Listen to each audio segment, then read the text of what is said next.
하나님 말씀 마태복음 2장 1절부터 6절에 있는 말씀, 마태복음 2장 1절부터 6절에 있는 말씀입니다. 이제 같이 하나님 말씀을 함께 봉독을 하겠습니다. 헤롯 왕 때 예수께서 유대 베들레헴에 나심에 동방으로부터 박사들이 예루살렘에 이르러 말하되 유대인의 왕으로 나시니가 어디 계시냐? 우리가 동방에서 그의 별을 보고 그에게 경배하러 왔노라 하니 헤롯 왕과 온 예루살렘이 듣고 소동한지라. 왕이 모든 대제사장들과 백성의 서기관들을 모아 그리스도가 어디서 나겠느냐 물으니 이르되 유대 베들레헴이오니 이는 선지자로 이렇게 기록된 바 또 유대 땅 베들레헴아 너는 유대 고을 중에서 가장 작지 아니하도다. 내게서 한 다스리는 자가 나와서 내 백성 이스라엘의 목자가 되리라 하였음이니이다. 아멘.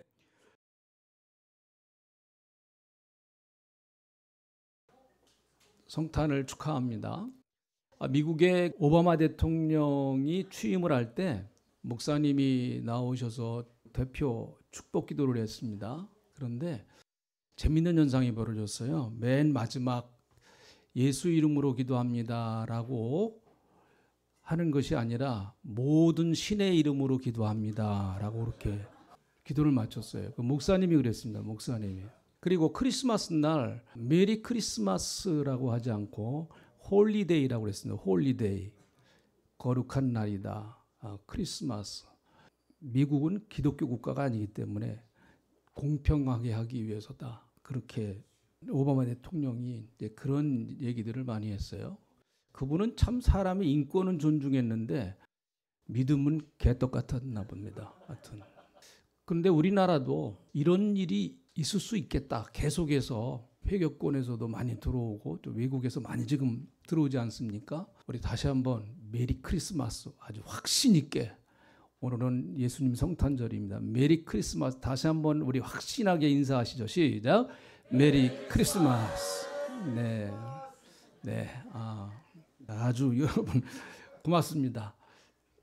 자, 오늘 이 본문 말씀은 동방 박사들이 별을 보고 아기 예수님을 찾아와서 베들레헴까지 와서 세 가지 예물을 드렸죠. 그 세 가지 예물이 무엇인가 하면 11절에 있는 말씀을 보면 자, 세 가지 예물 우리가 잘 알지만 우리 다시 한번 말씀으로 확인해 보죠. 세 가지 예물 한번 같이 읽어봅니다.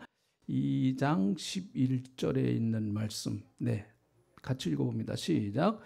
집에 들어가 아기와 그의 어머니 마리아와 함께 있는 것을 보고 엎드려 아기께 경배하고 보배합을 열어 황금과 유향과 모략을 예물로 드리니라. 네, 이 세 가지 예물, 황금, 유향, 모략. 이것은 다 영적인 의미가 있지만 이 시간 그 말씀을 드리려고 하는 것이 아니고 어쨌든 아기 예수님을 가장 모범적으로 맞이한 사람들이 동방 박사들이었습니다.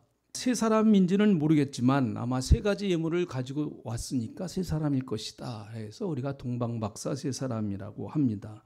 그들은 아기 예수님을 맞이하기 위해서 철저하게 준비했고 또 그리고 귀한 것을 희생하면서 드렸고 그리고 또 아기 예수님을 사모하는 마음으로 먼 길, 성경학자들은 대부분 그 페르시아에서 왔을 것이다. 지금 이란이죠.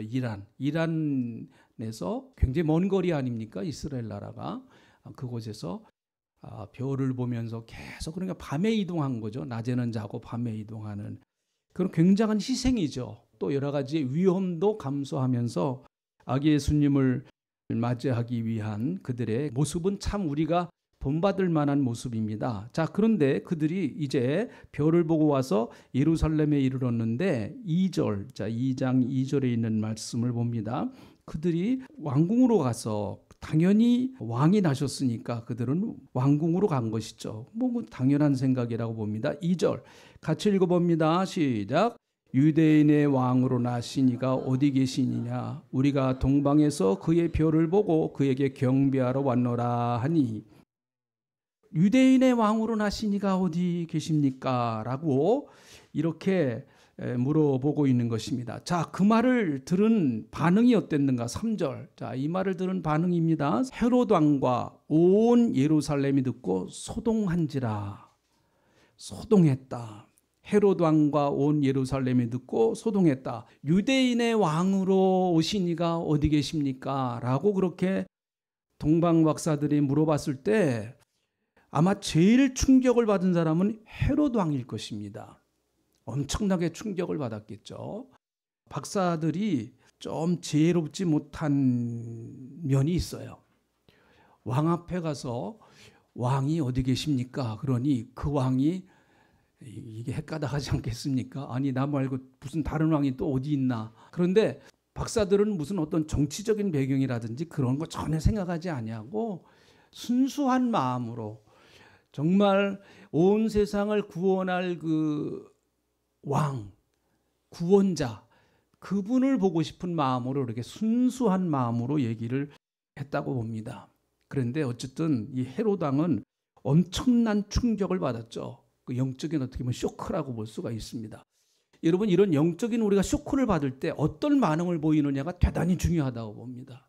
이런 쇼크가 올 때에 우리가 어떤 반응을 보이느냐에 따라서 그 영적인 쇼크가 정말 축복의 길로 인도할 수도 있고 반대로 영적인 쇼크가 잘못된 사망의 길로 인도할 수도 있다라는 것이죠. 하나님께서 우리에게 굉장한 어떤 순간에 영적인 강한 충격을 한번 확 주실 때가 있어요. 아마 여러분들에게도 올해도 그런 경험을 하셨을 줄 압니다. 저도 그런 경험을 했고요. 아마 여기 계신 분들도 다 그런 경험을 하신 것이라고 봅니다. 제가 생각할 때는 30대, 40대 이후에 예수 믿으시는 분들은 이런 영적인 충격이 와야 예수 믿지 올바른 똑똑한 정신을 가지고 교회 나오는 것은 대단히 어렵습니다. 제정신 가지고 교회 찾아온다는 건 정말 어려워요. 뭐 이런 강한 아주 엄청난 그 충격. 헤롯 왕이 어마어마한 충격을 받았어요. 자기가 지금 왕인데 또 다른 왕이 났다는 거죠. 이게 어마어마한 그 충격이죠. 여러분이 권력을 가지고 있는 사람은요, 동서고금을 막론하고 권력은 자식하고 나눌 수 있나요, 없나요? 어떻게 하세요? 자식하고도 못 나누는 게 권력입니다. 이건 절대적인 것입니다. 절대 권력이고 이 권력자가 되면 누구나 다 그런 마음이 있습니다. 어떤 사람이든지 이 자기의 권력을 그 어떤 사람에게 나누어 준다? 이거는 거의 불가능한 일입니다. 그러니 이 헤롯의 충격이라고 하는 것은 얼마나 컸을까요? 특별히 헤롯은요, 정통 유대인이 아닙니다. 이 사람은 에서의 후손 이두메인이었습니다. 그래서 유대인들이 별로 좋아하지 않았어요. 인기가 없었습니다. 왜 정통 저 사람은 헤롯, 저 사람은 이두메 사람이야, 에서의 후손이야. 에서와 야곱 사이의 그 관계를 우리가 잘 알지 않습니까? 그러니까 별로 좋은 관계가 아니니까 저 사람 우리 정통 유대인이 아니야. 그런데 이 헤롯은요, 굉장히 정치적인 감각이 아주 동물적인 감각을 가지고 있었던 사람이었습니다. 그래서 막대한 뇌물을 주고 로마에 가서 왕의 지위를 받아갖고 내려옵니다. 이 사람이. 이게 굉장한 거죠. 돈 가지고 안 되잖아요. 이게 돈만 가지고 있다고 해서 되는 것이 아닙니다. 굉장한 동물적 감각을 가지고 있습니다. 정치적 감각을 가지고 있는 사람이었어요. 그러다가 보니까 이 사람은 37년 동안 오랫동안 통치를 한 사람이었었는데 바로 이때 예수님이 태어나신 거예요. 그런데 이 사람은 굉장히 예술적 감각이 뛰어났던 사람이었어요. 특별히 그 건축에 대한 아주 굉장한 일가견이 있는 사람이었습니다. 그래서 원형극장도 크게 짓고 그리고 기념비도 세우고 이방 제단에 성체를 건축하기도 하고 제단을 건축하기도 하고 그랬습니다. 그래서 그 유명한 헤롯 성전을 이 사람이 건축했어요. 헤롯 성전. 그러니까 예수님 당시에 예수님도 가셔서 예배드렸던 그 예배 그 성전이 바로 헤롯이 지은 성전이거든요. 헤롯이.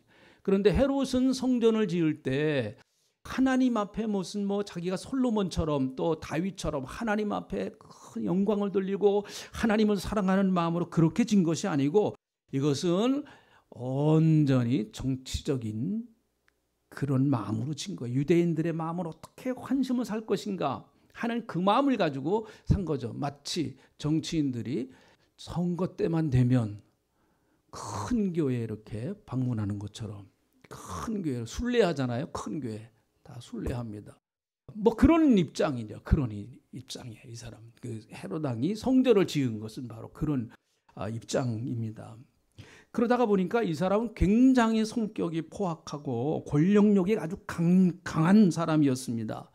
자기 세 아들이 있었는데요. 나중에 이 세 아들조차도 자기의 그 왕자를 탐을 낸다고 그래가지고 자기 혼자 그렇게 생각한 거예요. 어차피 또 자기 자식에게 왕자를 넘겨야 될 텐데 그런 것조차도 의심이, 저놈이 나를 죽일 것 같다, 뭐 이런 의심이 되고 나중에 좀 성격이 이상해져 버렸습니다. 그래서 세 아들도 다 죽여버리고 장모, 처남, 삼촌 다 전부 다 숙청을 해버렸어요. 자기 권력에 도전한다고 그래서. 자, 이런 사람이었습니다. 그런데 이런 사람에게 지금 동방 박사들이 가서 유대인의 왕으로 나실 리가 어디 계십니까? 이런 얘기를 하고 있는 거예요. 자, 이 헤롯의 반응은 어땠을까요? 헤롯의 반응은 여러분 우리가 생각만 해도 알 수 있겠죠? 그런데 이 사람이 얼마나 그렇게 여러분 아주 정치적인 수완이 뛰어났던 사람인가 하면은 7절에 있는 말씀을 보세요. 이제 이미 예수님이 어디서 태어나실 것이다라고 하는 것을 벌써 다 그 정보를 통해서 알아놨습니다. 그 당시에 종교가들을 다 불러갖고 메시아가 어디서 탄생할 것이냐, 6절에 보니까 베들레헴에서 탄생할 것이다. 다 벌써 알았어요, 이 사람은요. 자, 그리고 이 사람이 이렇게 말하죠. 7절. 이에 헤롯이 가만히 박사들을 불러 별이 나타난 때를 자세히 묻고 8절 베들레헴으로 보내며 이르되 가서 아이에 대하여 자세히 알아보고 찾거든 내게 고하여 나도 가서 그에게 경배하게 하라. 이 말이 참이에요, 거짓이에요? 자, 여러분 헤롯 왕은 예수 그리스도가 왕으로 오시는 것을 인정할 수가 없습니다. 유대인의 왕으로 나시니까 어디 계십니까? 왕이 오셨습니다. 한번 따라합시다. 왕이 오셨다. 오늘 설교 제목이에요. 왕이 오셨다. 한번 다시 해보죠. 시작. 왕이 오셨다. 자, 유대 나라의 왕은 오직 누군가? 유대 나라의 왕은 오직 헤롯 한 사람만 가능한 거예요. 다른 사람은 전혀 불가능합니다. 있으면 안 됩니다. 오직 이 권자는 자기만 오를 수 있는 권자다라고 그렇게 생각을 한 것이죠. 누구에게도 빼앗길 수 없다라고 하는 것이죠. 그래서 왕으로 오신 예수를 죽여야 되는 것입니다. 그래서 그는 2살 이하의 어린아이들, 베들레헴에 있는 어린아이들을 다 죽여버리고 맙니다. 자, 여러분, 미국의 유명한 그 저술가고 설교가인 팀 켈러 목사님은 그 예수라고 하는 책에서 이렇게 얘기를 합니다. 사람의 마음속에는 작은 헤롯이 숨어 있다. 사람의 마음속에는 작은 헤롯이 숨어 있다는 거예요. 참 예리한 지적이라고 봅니다. 믿지 않는 사람들이야 뭐 그럴 수 있겠다라고 보죠. 믿지 않는 사람들이 예수를 거부하고 예수님을 왕으로 영접하지 못하는 건 당연하지만 문제는 뭔가 하면 그리스도인들에게도 작은 예수, 작은 헤롯이 숨어 있다라는 거죠. 우리 마음속에 알게 모르게 작은 헤롯이 숨어 있다라는 것입니다. 자, 여러분, 아담의 후손의 DNA는 아주 DNA가 뿌리 깊게 박혀있는 그 DNA는 선악과를 따먹은 DNA예요. 그게 아주 우리의 심연 깊숙한 곳에 뿌리를 깊게 내리고 있습니다. 선악과를 따먹은 그 원죄의 뿌리가요. 자, 선악과를 따먹은 원죄의 뿌리는 헤롯의 모습과 너무 비슷해요. 너무 비슷한 모습입니다. 자, 여러분, 선악과를 하나님께서 에덴 동산에 주신 이유는 여러 가지 이유가 있어요. 그런데 아담아, 너 선악과 먹으면 안 돼. 예, 하나님 알겠습니다. 성경에는 구체적인 이야기들을 자세히 안 해놨지만은 하나님께서 분명히 아담에게 선악과를 따먹지 말아야 할 이유를 알려주셨을 거예요. 그렇잖아요. 선악과 갖다 놓고 너 이거 따먹지 마. 아무 설명도 없이. 하나님 그렇게 하시는 분은 아니시지 않겠습니까? 아담아, 너는 누군지를 분명히 알아야 돼. 너는 피조물이야. 내가 너를 창조했다. 너는 못하는 게 있어. 나는 전능한 하나님이야. 나는 모든 것이 가능해. 여러분, 하나님은 하나님이시기 때문에 하나님이 하시는 어떤 일이라도 틀리는 게 없으시죠. 우리가 이해를 못할 뿐이에요. 하나님이 하시는 일을 우리가 다 이해를 못할 뿐인데 하나님은 하나님이 하시는 모든 일들을 다 정의롭게 하시는 분이십니다. 그래서 하나님은 하나님 마음대로 하셔도 돼요. 예. 조금 이제 우리가 이런 게 아멘하기가 좀 어려운 문제가 가운데 하나예요. 하나님은 하나님 마음대로 하셔도 조금도 부족함도 없고 불의함이 없으십니다. 그래서 하나님이 여러분에게 하나님 마음대로 하셔도 여러분에게 조금도 손해가 안 나요. 이렇게 해야 아멘 하십니다. 이제 이렇게 해야. 네. 같은 얘기인데 조금 이제 다르게 얘기하면 심각해져요. 하나님이 마음대로 하신다 그러면 내 것 전부 다 뺏어가시려나 보다. 단단히 지키자. 네, 좋으신 하나님이신데 우리 하나님 그러실 리가 있을까요?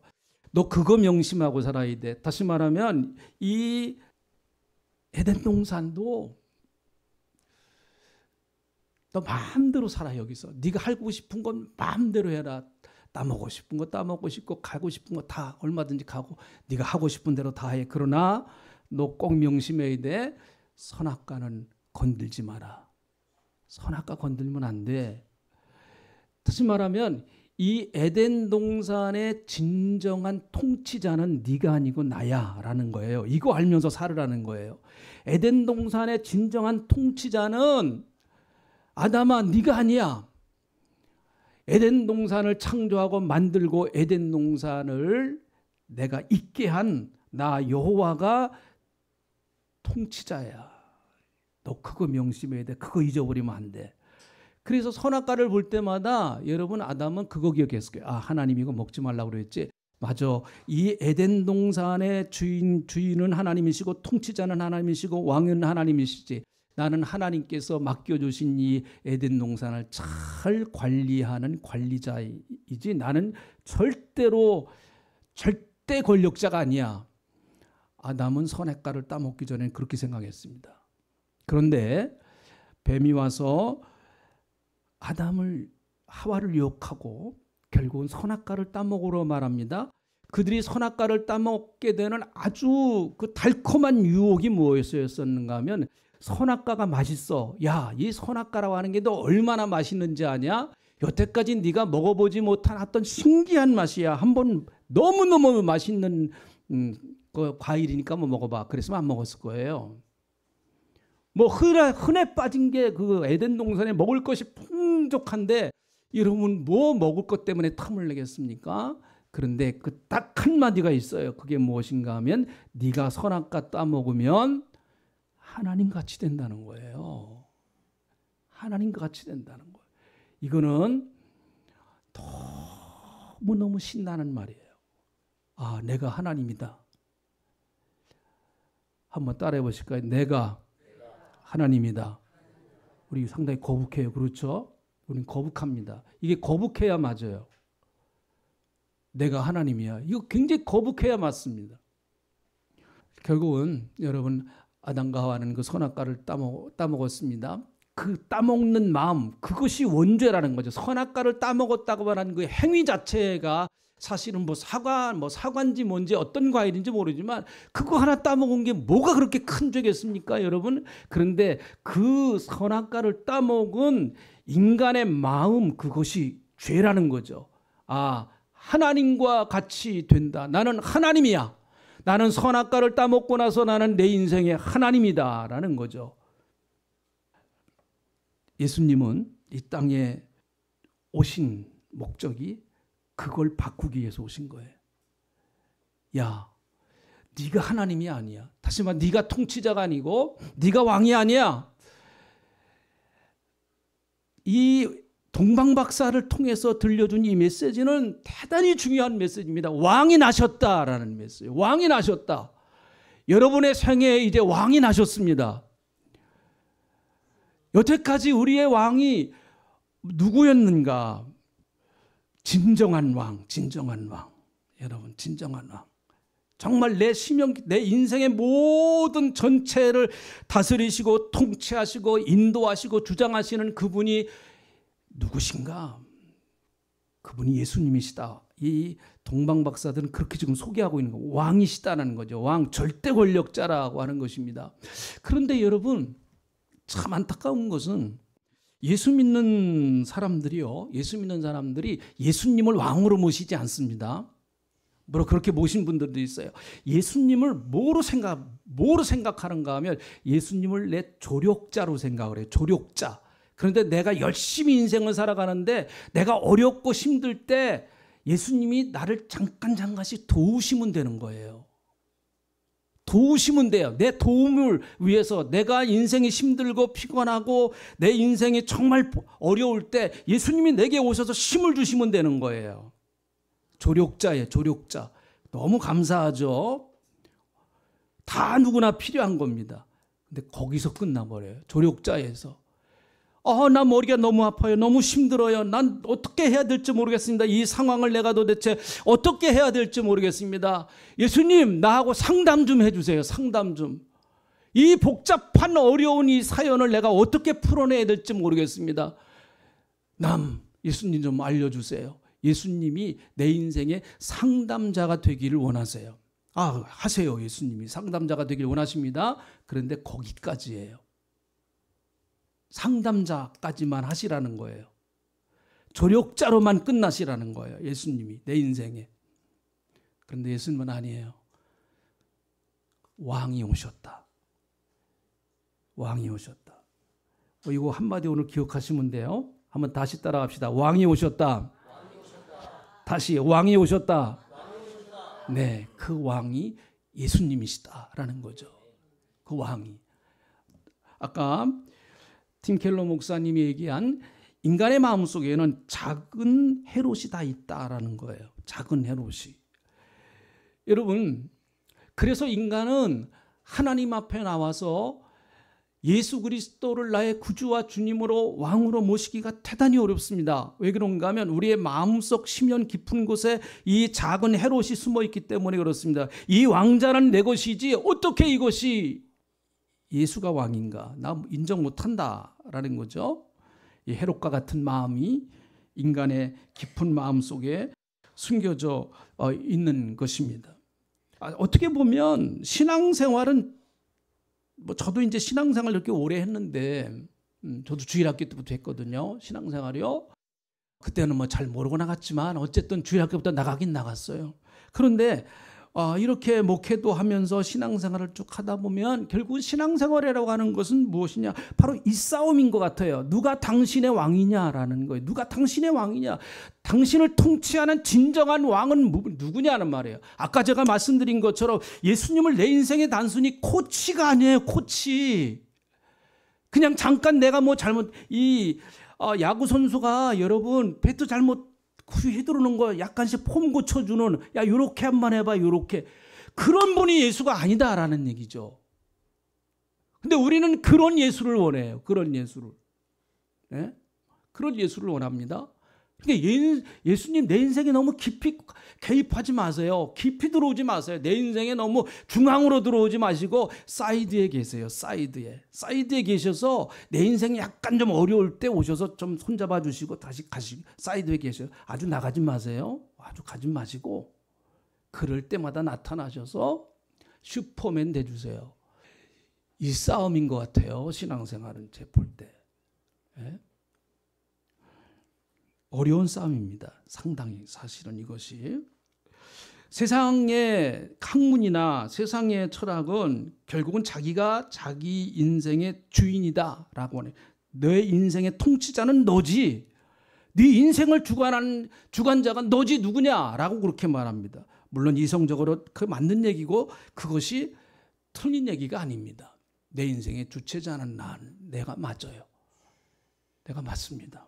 자, 그런데